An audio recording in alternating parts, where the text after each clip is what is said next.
When I left the military and started university, my initial thought was to end up in law, until I was told by one of my professors, and it maybe have been a leftover from the military at that time, that I held too rigidly to a sense of right and wrong, and so law was probably not my best career to go into. Always interested in science, of course, because I come from a very technical background in the military.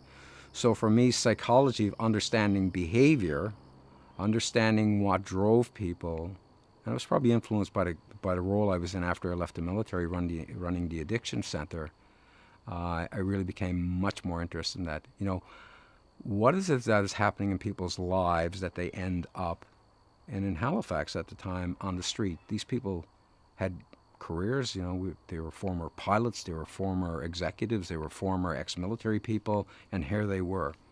So for me, trying to understand that, really, that was my initial interest, really, in trauma. Most of these people had either traumatic things happen as adults, and a lot of them had things left over from their childhood. So that was my real being really intrigued by that.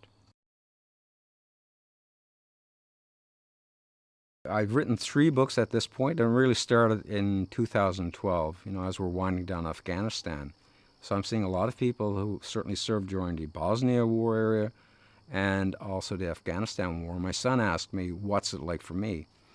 And so it's now 3 books later, Going Crazy in a Green Machine, which is really, from a soldier's point of view, what's it like to have this thing called PTSD or depression? So the language really reflects their worlds. I have family members and relatives who still serve in the military. So that was really meant, I think, to not to turn them into kind of patients, but as human beings and what's going on in their world. So that was the first book. The second book, Ghosts in the Ranks, was really to follow up somewhat on the first book, but add, what do we know of the science, but not getting so much into just repeating, scientific studies that it just people couldn't make sense of it, and to tell the stories of people whose stories are never heard. We hear media reports, very cryptic reports. We hear about, the lab that blew up, the huge event, but we don't see the kinds of real things that happen in military and first response cultures that really form the basis before, after the traumatic events. That really, those are the things that people struggle with. So that was the second book, is really trying to articulate that around this idea of military identity. The third book is Narcissist Called My Name. It's really heroes and the cost of specialness. And again, that's not only military identity, it's first responder identity, this idea of being special. I take on a special identity, and people invest a lot of themselves, too much of themselves, in those identities at the cost of their families, their physical health, their mental health.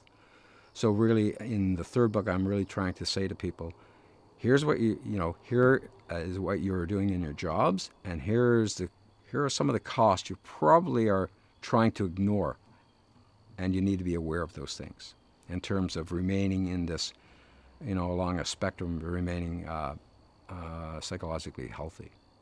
I want to humanize the lives of these men and women, so that they're just not a mental health diagnosis.